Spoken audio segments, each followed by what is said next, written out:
हमारे पास एक ईमेल आया है डॉक्टर अक्षय अग्रवाल, जो वाइस चांसलर हैं गुजरात टेक्नोलॉजिकल यूनिवर्सिटी अहमदाबाद में। उन्होंने डॉक्टर फतवा एक बात पूछनी चाहिए, लगता नहीं आर्थराइटिस, लेकिन उन्होंने रूमेटॉइड आर्थराइटिस कह के सवाल पूछा। वो ये जानना चाहते हैं कि उनके बाएं घुटने का ऑपरेशन हुआ था, वो बदला गया था सन 2009 में, उसके बाद अब फिर से उसमें जकड़न स्टिफनेस उनको महसूस हो रही, तो पूछना चाह रहे हैं कि क्या उसमें फिर से कुछ समस्या तो नहीं शुरू हो गई। और दूसरा सवाल इनका ये है कि इनके बाजुओं का जो पूरा मूवमेंट है वो नहीं है, तो कोई और अगर मदद करके बाजुओं को घुमाता है तब तो वो ठीक रहता है, लेकिन वो अपने आप नहीं कर पाते। उम्र इनकी 70 वर्ष है, तो जानना चाह रहे हैं ये आर्थराइटिस की वजह से है या उम्र की वजह से।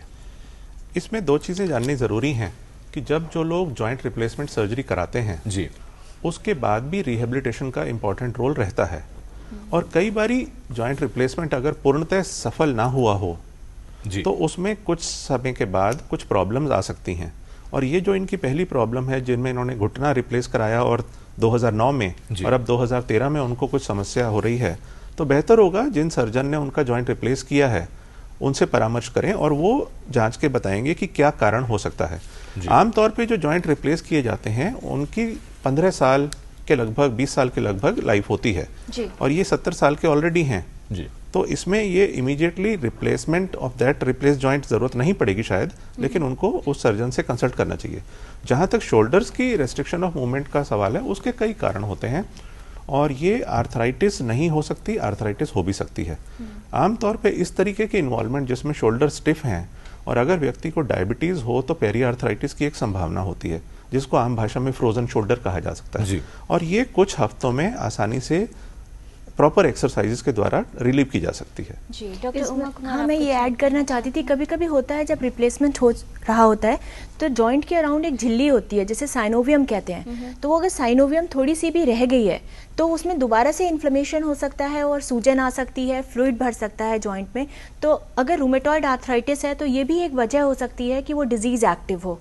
जी अच्छा डॉक्टर संजय, आपने एक बात कही थी कुछ देर पहले कि अगर व्यक्ति को इस तरह की समस्या है तो बहुत सारी, और डिलेड स्टेज में अगर सामने आता है तो कुछ ऐसे डिवाइसेस हैं जो शायद मैनेजमेंट के तौर पर या डेली एक्टिविटीज करने के लिए हेल्पफुल हो सकती हैं, उसके बारे में जरा विस्तार से बताइए। ये बहुत इंपॉर्टेंट है कि हमने आर्थराइटिस के बावजूद कैसे एक्टिव लाइफ लीड करनी है, क्योंकि आर्थराइटिस के डायग्नोसिस के बाद जीवन समाप्त नहीं हो जाता है।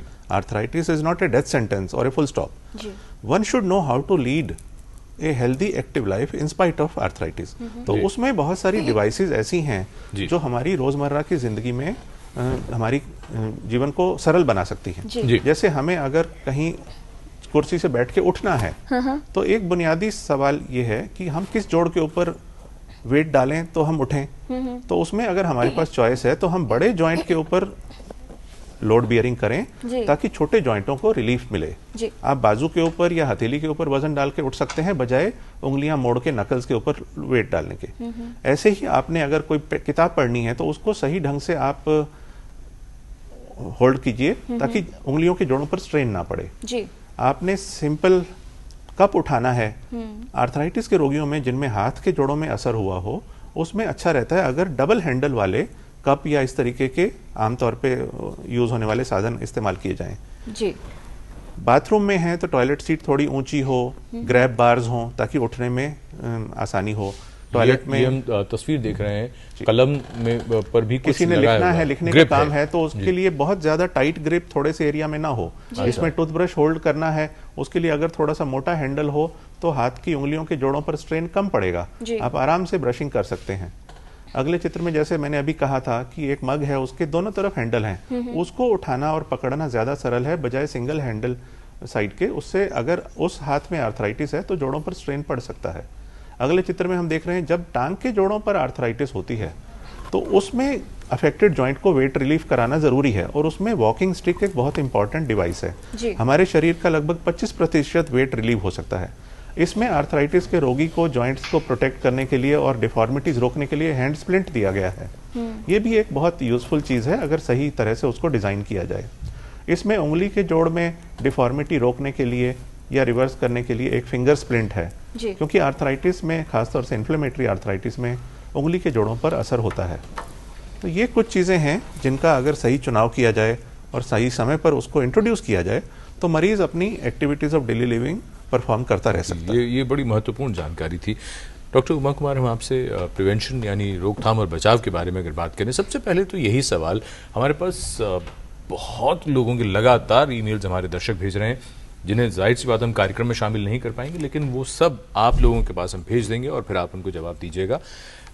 मुख्य बात यह है, जोड़ों में दर्द है, जोड़ों में सूजन है, पहला काम कोई सबसे पहले क्या करे? क्योंकि एकदम डॉक्टर के पास तो शायद नहीं जाएगा, उसे क्या करना है और आगे गठिया के बचाव के लिए उसे क्या ज़रूर कदम उठाने चाहिए, ये ज़रा बताएं। लेकिन अगर जोड़ों में सूजन है, दर्द है और पूरे लक्षण गठिया के हैं तो डॉक्टर के पास ज़रूर जाना चाहिए, वेट नहीं करना चाहिए। क्योंकि होता क्या है कि दर्द होता है, वो ओवर द काउंटर जो मेडिसिन मिलते हैं, पेन किलर्स, वो लेते रहते हैं, उससे पेन में तो आराम मिलता है, लेकिन जो मेन डिजीज़ है वो कंट्रोल नहीं होती और डैमेज अंदर ही अंदर होती रहती है, तो डॉक्टर के पास ज़रूर जाएं। लेकिन वैसे अगर हम बचाव की बात करें तो उसके लिए ज़रूरी है कि अपने वजन को कंट्रोल में रखें, जो कि हम बार बार स्ट्रेस करते रहे हैं इस प्रोग्राम के दौरान।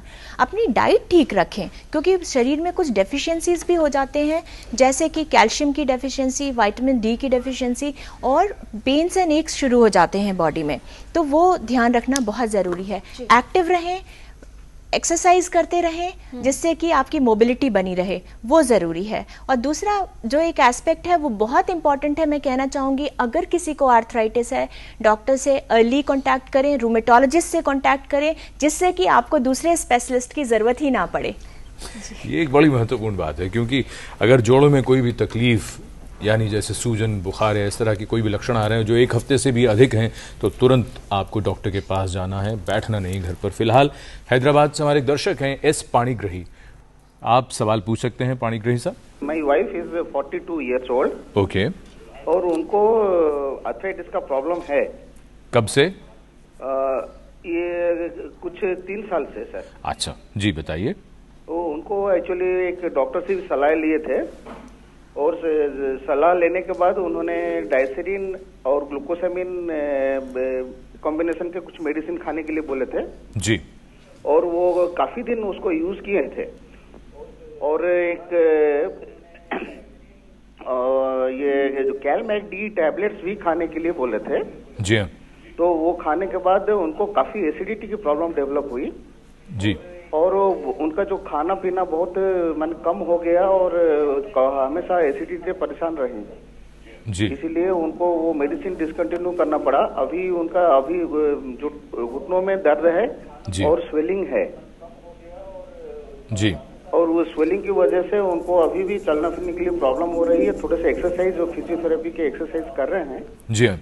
और उनका वेट 67 अराउंड 68 है जी, और वो जो खाना भी बहुत कम खा रहे हैं और वेट कम करने की कोशिश कर रहे हैं, क्रॉस लेग नहीं बैठना, ये सब कर रहे हैं। ठीक है, तो अभी दवाई खा रही हैं कि नहीं खा रही हैं आपकी? नहीं, अभी दवाई कंटिन्यू करना मुश्किल हो गया सर। दवाई नहीं खा रही क्योंकि एसिडिटी की समस्या हो जाती है दवाई खाने से। एसिडिटी की समस्या से वो पूरा हैवीनेस फील होती है, तो फिर स्टोमक में हमेशा।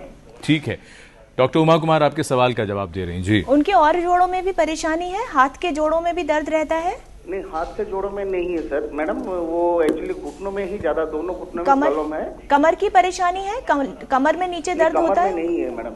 अच्छा, देखिए, घुटनों में अगर दोनों में तकलीफ है और वो भी लेट 30s में शुरू हुई है, तो और जो वजह होते हैं एक तो वो देखना ज़रूरी है। उसके लिए भी कुछ सिंपल इन्वेस्टिगेशंस होते हैं जो किए जाते हैं। एक कंडीशन होती है सार्कोइडोसिस, उसमें भी घुटनों में, एंकल्स में सूजन और दर्द हो जाता है, तो एक्चुअली उनके बेसिक इन्वेस्टिगेशंस करके कुछ कॉमन कंडीशंस जिनमें घुटनों की सूजन या दर्द हो सकता है उनको एक्सक्लूड करना चाहिए। और अगर वाकई ये अर्ली ऑस्टियोआर्थराइटिस है तो जो ये टैबलेट्स ले रहे थे, डायसेरिन जो ये बता रहे थे, तो उससे हेल्प मिलती है पेन को रिड्यूस करने में। लेकिन जैसा कि हम बात करते रहे हैं प्रोग्राम के दौरान कि कुछ स्पेसिफिक एक्सरसाइजेज होते हैं हर जोड़ के लिए जो कि मसल स्ट्रेंथनिंग होते हैं, वो करने चाहिए।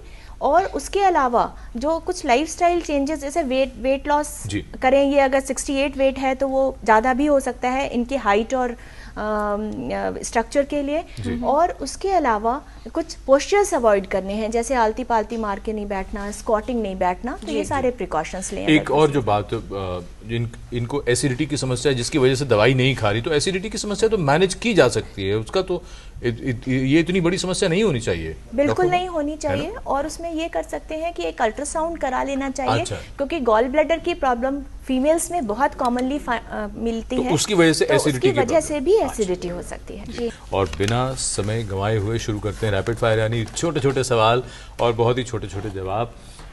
पहला सवाल डॉक्टर उमा कुमार, आपको आर्थराइटिस केवल बूढ़ों में, बुजुर्गों में ही होती है? आर्थराइटिस किसी भी उम्र में हो सकती है, नवजन्मे शिशु से लेकर 90-100 साल तक के इंडिविजुअल जी। जी डॉक्टर अजय, बच्चों में आर्थराइटिस बहुत आम समस्या नहीं है? बूढ़े लोगों में आर्थराइटिस डेफिनेटली ज़्यादा होती है जी। डॉक्टर संजय वधवा, आर्थराइटिस पुरुषों में अधिक होता है? ज्यादातर इन्फ्लेमेटरी आर्थराइटिस में देखा गया कि महिलाओं में अधिक होता है पुरुषों के बजाय। अच्छा। डॉक्टर उमा, आर्थराइटिस सिर्फ जोड़ों को ही प्रभावित करता है, दूसरे अंगों को नहीं? बिल्कुल गलत, आर्थराइटिस जोड़ों के अलावा और सारे अंगों को भी प्रभावित कर सकता है। डॉक्टर अजय शुक्ला, ऑस्टियोआर्थराइटिस अधिकतर हिप और नी जॉइंट को ही प्रभावित करता है? ऑस्टियोआर्थराइटिस बहुत जॉइंट्स को अफेक्ट कर सकती है, बट हाँ, हिप और नी कॉमनली ज़्यादा अफेक्टेड होते हैं। डॉक्टर संजय, जोड़ों पर अधिक स्ट्रेस या ओवरयूज करने से आर्थराइटिस का खतरा बढ़ जाता है? ये सच है।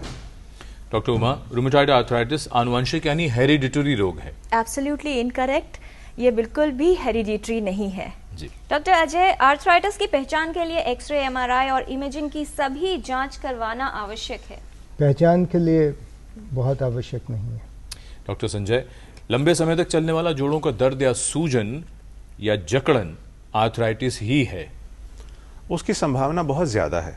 आर्थराइटिस नंबर 1 पॉसिबिलिटी सस्पेक्ट करनी चाहिए, लेकिन डॉक्टर देख के बता सकता है कि ये क्या कुछ और भी हो सकता है। जी। डॉक्टर उमा, सुबह उठने पर जोड़ों में दर्द या जकड़न आर्थराइटिस का लक्षण हो सकता है? हो सकता है कि आर्थराइटिस हो। डॉक्टर अजय शुक्ला, ऑस्टियोआर्थराइटिस या रूमेटॉइड आर्थराइटिस दोनों ही में जो लक्षण हैं वो समान होते हैं? दोनों के लक्षण में बहुत फर्क होता है। डॉक्टर संजय, आर्थराइटिस की वजह से यदि जोड़ों में दर्द हो तो कुछ दिन आराम कीजिए और समस्या खुद ही ठीक हो जाएगी? ये बात सही नहीं है। आराम की जरूरत बहुत कम पड़ती है। जब एक्यूट स्टेज हो तो पूरे शरीर को आराम देने के बजाय उस अफेक्टेड जोड़ को अगर आराम दिया जाए तो वो बेहतर रहता है। Doctor Uma, over the counter मिलने वाली दर्द निवारक यानी पेन किलर्स जो होती हैं वो बड़ी उपयोगी होती हैं, आर्थराइटिस इससे फिर ठीक हो जाता है अपने आप? Pain killers are just plain killers, so नहीं लेनी चाहिए। ये अच्छा कहा। डॉक्टर अजय, ऑस्टियोआर्थराइटिस के लिए सर्जरी ही पहला और सबसे अच्छा विकल्प है? जी नहीं, बिल्कुल गलत है ये। डॉक्टर संजय वधवा, जिस जोड़ में दर्द यानी तकलीफ है उसकी अगर तेल से मालिश खूब की जाए तो उससे बहुत फायदा होता है? ये सच नहीं है। डॉक्टर उमा, आर्थराइटिस जोड़ों में दर्द के रूप में ही प्रेजेंट करता है, कोई और लक्षण कम ही होते हैं? नहीं, और भी लक्षण हो सकते हैं आर्थराइटिस के। डॉक्टर शुक्ला, आर्थराइटिस होने से हड्डियां कमजोर हो जाती हैं? क्रॉनिक आर्थराइटिस में अगर पेशेंट इनएक्टिव हो जाता है, वो बीमारी से अपने को हार मान लेता है, तो डेफिनेटली हो सकता है डिसयूज वगैरह की वजह से हड्डियां कमजोर हो जाए। जी। जोड़ों के दर्द के साथ बुखार आर्थराइटिस का लक्षण हो सकता है डॉक्टर संजय? कुछ इन्फ्लेमेटरी आर्थराइटिस में जोड़ों के दर्द के साथ बुखार भी होता है।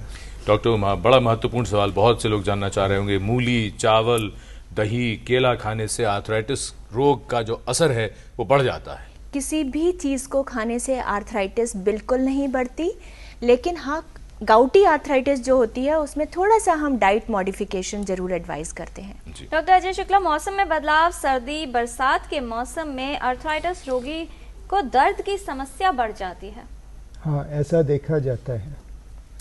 डॉक्टर संजय वधवा, आर्थराइटिस के रोगी को गर्म पानी से स्नान करने पर राहत मिलती है, आराम मिलता है?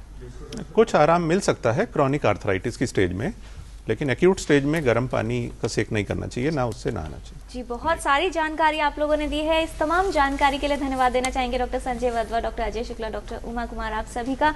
ये थी जानकारी आपको बताने के लिए कि क्या होते हैं आर्थराइटिस के लक्षण, क्यों जरूरी है सही समय पर इलाज करवाना, क्योंकि विशेषज्ञ ये कहते हैं कि अगर सही समय पर इलाज होगा तो क्वालिटी ऑफ लाइफ जो है वो मेंटेन की जा सकती है। हम आप सभी को धन्यवाद देना चाहेंगे। आपके ढेरों ईमेल जो आए हैं हमारे पास, हम इन्हें विशेषज्ञों तक भेज रहे हैं ताकि आपको जवाब मिल जाए। और अगले सप्ताह जब मैं और किरण लौटेंगे टोटल हेल्थ में, तो हम एक महत्वपूर्ण विषय पर बात करेंगे। 10 अक्टूबर को मेंटल हेल्थ डे था, हम इस विषय से जुड़े हुए, क्योंकि इस बार का जो थीम था वो था mental health and older adults. बुजुर्गों की अगर बात करें, उनका मानसिक स्वास्थ्य बेहद ज़रूरी है, बल्कि वो सभी के लिए ज़रूरी है। इसलिए अगले सप्ताह हम इसी पर चर्चा करेंगे। तब तक मुझे और किरण को दीजिए इजाज़त। नमस्कार। नमस्कार।